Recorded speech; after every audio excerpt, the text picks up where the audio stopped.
నమస్తే, welcome to 99 TV. Special live discussion with Kota Saikrishna garu, geopolitical affairs expert and political analyst. Trade deal మీద ప్రపంచవ్యాప్తంగా ఇవాళ America భారతదేశం కుదుర్చుకున్న ట్రేడ్ డీల్ మీద చాలా ఆసక్తి నెలకొంది. చాన్నాళ్ళు నాంచి ముంచి తేల్చి చివరికి ట్రేడ్ డీల్ మీద సంతకాలు చేయడానికి రెండు దేశాలు ముందుకొచ్చాయి. ఇన్ఫ్యాక్ట్ ట్రంప్ మనం యూరోప్తో చేసుకున్న ట్రేడ్ డీల్ తర్వాత ఆయనలో కదలికి వచ్చింది. అతిపెద్ద మార్కెట్ని 140 కోట్ల జనాభా ఉన్న మార్కెట్ని చేజేతులారా పోగొట్టుకోవటం దేనికనే ఉద్దేశంతో ఒక మెట్టు దిగొచ్చాడు. చైనాతో కూడా ఇలాగే బేషజానికి పోయి తర్వాత కాళ్ళబేరానికి దిగిన విషయం మనకు తెలుసు. బట్ మనతో కాళ్ళబేరానికి దిగాడా, మన మెడ చుట్టూ ఏమన్నా పెద్ద పెద్ద తాళ్ళు బిగించే ప్రయత్నం చేశాడు ఈ ట్రేడ్ డీల్ ద్వారా. దీంట్లో నిజాలేంటి, అబద్ధాలేంటి, అర్ధసత్యాలేంటి, అసలు వాస్తవాలేంటి, వీటన్నిటి మీద సమగ్ర విశ్లేషణ చేయబోతున్నారు కోట సాయికృష్ణ గారు. సాయికృష్ణ గారు నమస్తే అండి. నమస్తే సాయికృష్ణ గారు. ఇంటెన్స్, కమిటెడ్ ఈ రెండు పదాల చుట్టూ మ్యాజిక్ చేశారు, చాలాసేపు గారడీ చేశారు. నిన్న అటు ప్రభుత్వం కానీ కేంద్ర ప్రభుత్వం కానీ ప్రధాన ప్రతిపక్షం మొట్టమొదటిసారి ఆయన నిలకడగా తినగా నుంచొని మొత్తానికి పార్లమెంట్లో ఒక పనికొచ్చే అంశం మీద అయితే ప్రతిపక్ష నాయకుడు మాట్లాడాడు. అందులో ఆయన్ని మనం మనఃపూర్వకంగా అభినందించాలి ఆయన్ని, అవునా కదా?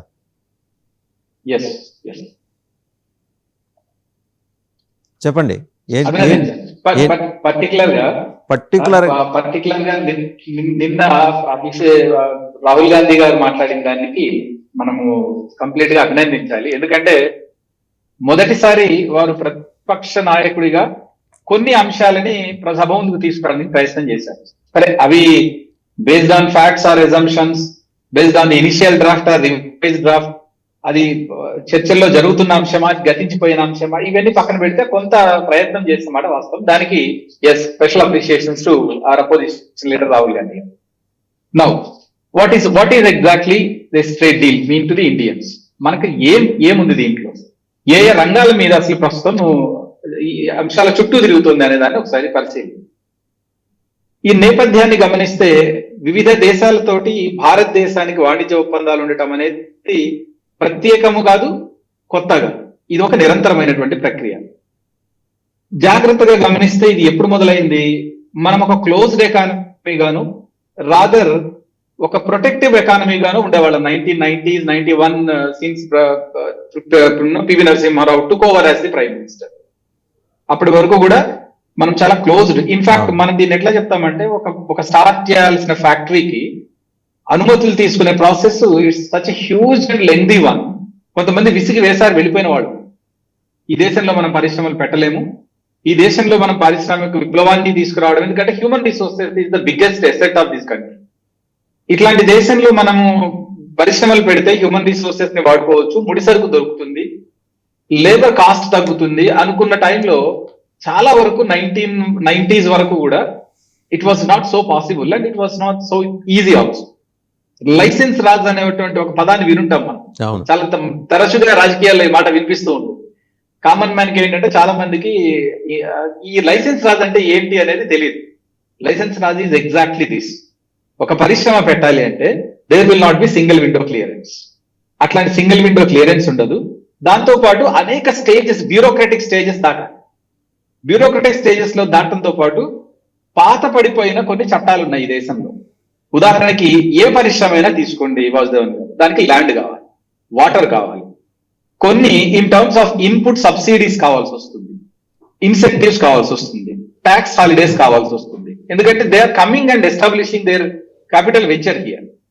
అది మనకు ఎంప్లాయ్మెంట్ ఇస్తుంది. దాని ప్రోడక్ట్ ని మనం యూజ్ చేసుకోవడానికి విదౌట్ ఎనీ ఇంపోర్టింగ్ డ్యూటీస్ ఆ ప్రోడక్ట్ ని మన దగ్గర అవైలబుల్ లేదు కాబట్టి వాడుకోవడానికి ఉపయోగం. అటువంటి ఒక సిస్టమ్ మన దేశంలో 1990 వరకు చాలా క్లోజ్డ్ గా ఉండేది. ఈ గ్లోబలైజేషన్ అండ్ దెన్ లిబరలైజేషన్ వచ్చిన తర్వాత పివి నరసింహారావు గారు, in fact we should thank him for his proactive step in this regard. ఆయన ఒక విజనరీ అన్నమాట. ఈ దేశానికి ఆర్థిక దిక్సూచి లాగా పనిచేస్తారని చెప్పారు. ఆధునిక భారతానికి ఆయన ఆర్థిక పరంగా విండోస్ ఓపెన్ చేసిన మహానుభావుడు. కరెక్ట్. ఆయన he open the Indian economy, such a large market to the international community. అయితే ఆయన ఏం చెప్పారు, బాస్ ఈ ఎగ్జిస్టింగ్ రిఫార్మ్స్ తీసుకురాబట్టి సిస్టమ్ లో రిఫార్మ్స్ తీసుకురావడానికి టేక్స్తాను. ఎందుకంటే ఇంత పెద్ద డెమోక్రటిక్ కంట్రీలో కొన్ని దశాబ్దాల పాటు పేరుకుపోయిన చట్టాల్ని రిఫార్మ్స్ తీసుకురావాలి, ఈజ్ ఆఫ్ డూయింగ్ బిజినెస్ అనేది మోడ్లో తీసుకురావాలి. ఇప్పుడు మనం ఏదో పరిశ్రమల్ని రమ్మంటే ఊరికే రావు. ఈజ్ ఆఫ్ డూయింగ్ అనే ఒక కాన్సెప్ట్ మనం ఇంట్రడ్యూస్ చేయాలి. ఎంత సరళతరమైనటువంటి వ్యాపార విధానాలు పెట్టుబడిదారులను ఆకర్షించడానికి ఈ దేశంలో ఉన్నాయి అనేది మనం జాగ్రత్తగా డిజైన్ చేసుకోవాలి. So existing system to that transformation, ఆ సిస్టమ్ కి రావడానికి టైం పడుతుంది. బట్ ఎస్ వీఆర్ ఓపెన్ అని చెప్తున్నాడు.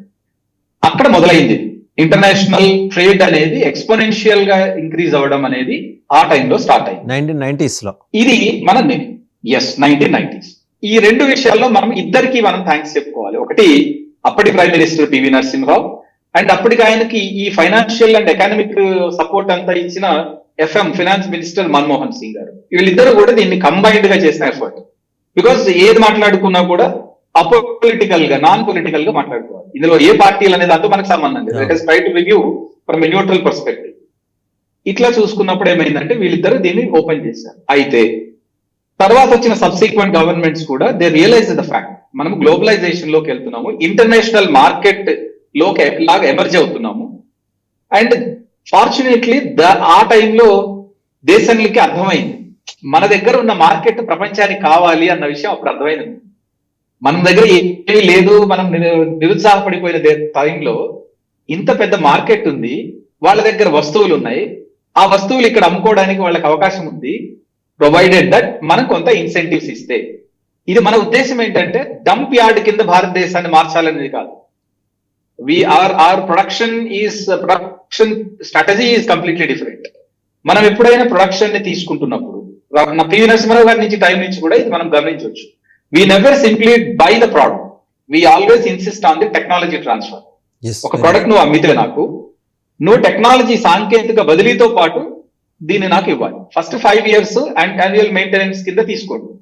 కానీ విడి భాగాలు తయారు చేసుకోవడం దగ్గర నుంచి టోటల్ సాంకేతికతను బదిలీ చేయాలి భారతదేశానికి. So that we will become self independent, self reliant over a period of time. ఇది మనకున్నటువంటి విధానం. అట్లాగే మనం ఇంకొక పాయింట్ కూడా కమిట్ అయ్యింది. There is a small difference Vasudevan garu. Mass production by the masses. ఈ రెండు విషయాలు కొంచెం జాగ్రత్తగా అప్పటి ప్రభుత్వాలు, ఇప్పుడున్న ప్రభుత్వం కూడా జాగ్రత్తగా గమనిస్తుంది. అంటే ఏంటంటే మాస్ ప్రొడక్షన్ అంటే యూ టేక్ చైనా. చైనా ఏం చేస్తుంది, ఇబ్బడి ముబ్బడిగా వాళ్ళ దేశంలో తయారీ రంగాన్ని ప్రోత్సహించి ప్రపంచ మార్కెట్లను ముంచెత్తుతుంది. అంటే వాటి వస్తువుల్ని చీపర్ కాస్ట్ లో ప్రపంచ మార్కెట్ లోకి డంప్ చేస్తుంది. అది మాస్ ప్రొడక్షన్. ఎందుకంటే ప్రొడ్యూస్ చేసిన ఐటమ్స్ కేవలం ఉత్పత్తులు వాళ్ళ దేశంలో వాడుకోవడానికి మాత్రమే కాదు, 10% కూడా యాక్చువల్ గా వాళ్ళు వాడరు, 90% అంతర్జాతీయ మార్కెట్ లో కుమరిస్తుంటారు. ఇదేం చేస్తుంది ఇండైరెక్ట్ గా అంటే అంతర్జాతీయ మార్కెట్ లో ప్రత్యేకించి ఆయా దేశాల్లో తయారీ రంగాన్ని విపరీతంగా దెబ్బతీస్తుంది. ఎందుకంటే రిలేటివ్లీ చీపర్ కాస్ట్ ఉంటాయి, వాళ్లకు బల్క్ లో ప్రొడక్షన్ తీసుకొని వచ్చి డంప్ చేయడంతో. ఒక రకంగా సార్ సాయి కృష్ణ గారు, ఒక రకంగా ఆయుధాలు లేకుండా చేసే యుద్ధం అది. ఎస్ ట్రేడ్ వార్ అంటాం దీన్ని. ఇది ఇప్పుడున్న జియో పాలిటిక్స్ లో ఏంటంటే trade war is the best weapon. అదే ఫాలో అవుతుంది చైనా. అందుకని చూడండి, చైనా ప్రొడక్ట్స్ మీకు ప్రతి దేశంలోనూ తక్కువ కాస్ట్ కనపడతాయి, క్వాలిటీ విషయంలో కూడా అంతే ఉంటాయి. ఎందుకంటే they don't maintain that quality standards when they produce products in masses. భారతదేశం ఏం నమ్ముతుందంటే ప్రొడక్షన్ బై ద మాసెస్. ఇక్కడున్న ప్రజలను భాగస్వాములను చేస్తూ ఉత్పత్తి రంగాన్ని ప్రోత్సహించాలి. అంతేగాని మనం అంతర్జాతీయ మార్కెట్ల కోసం తయారు చేయాలి. మన వినియోగం కోసము, మన వినియోగంతో పాటు అంతర్జాతీయ డిమాండ్ ఏదైనా ఉంటే బిజినెస్ కోసం వాడతాము. We never try to dump the items చెయ్యం మనం. ఇది ఈ రెండు బేసిక్ బ్యాక్డ్రాప్ ఐడియాస్ అన్నమాట దీంట్లో. Then now coming to the deal. అసలు ఇప్పుడు ఈ డీల్లోకి వద్దాం. అంతర్జాతీయ వాణిజ్య సంబంధాలు అనేవి ఎప్పుడు కూడా చాలా సంక్లిష్టంగా ఉంటాయి. ఇదేదో ఒక దేశానికి అనుకూలంగాను మరో దేశానికి ప్రతికూలంగాను ఉండవు. ఎందుకంటే మనం ఒకసారి గ్లోబల్ మార్కెట్ లోకి ఎంటర్ అయిన తర్వాత ఎవ్రీబడి ఈజ్ ఎ కాంపిటీటర్. నువ్వు బెస్ట్ ప్రోడక్ట్ తీసుకురా, కాంపిటేటివ్ ప్రైస్ ఇవ్వు, అంతర్జాతీయ మార్కెట్ ని క్యాప్చర్ చేసుకో. Once we open the doors there is no such bar on us. ఇది మెయింటైన్ చేయాలి, ఇది రీటైన్ చేయాలని ఏం లేదు. Only thing is self interest ని ప్రొటెక్ట్ చేసుకుంటూ రావాలి. ఆ సెల్ఫ్ ఇంట్రెస్ట్ వేటిల్లో ఉంటాయి? మీకు వ్యవసాయ రంగంలో ఉంటాయి. ఇప్పుడు మనలాంటి దేశం, ఇది వ్యవసాయ ఆధారిత దేశం, అగ్రేరియన్ కంట్రీ. సో వ్యవసాయ ఉత్పత్తులు, వ్యవసాయ రంగంతో ముడిపడినటువంటి అనుబంధ రంగాలు, వ్యవసాయ రంగంతో ఉపాధి పొందుతున్నటువంటి రైతులు, వీళ్ళకున్న ఇంట్రెస్ట్ ప్రయోజనాల్ని పరిరక్షించుకోవాలి. ఇది ఫండమెంటల్ రూల్. అవి మనం చేయాల్సింది, జాగ్రత్త తీసుకోవాల్సింది. 2, భారతదేశంలో తయారీ రంగాన్ని కూడా ప్రోత్సహిస్తూ రావాలి, నిర్వీర్యం చేయకూడదు. ఇండస్ట్రియల్ ప్రొడక్షన్ అనేది, అట్లాగే ఇండస్ట్రియల్ ఎక్స్పాన్షన్ ఉండాలి, ప్రొడక్షన్ ఉండాలి, దాన్ని సస్టైన్ చేయాలి.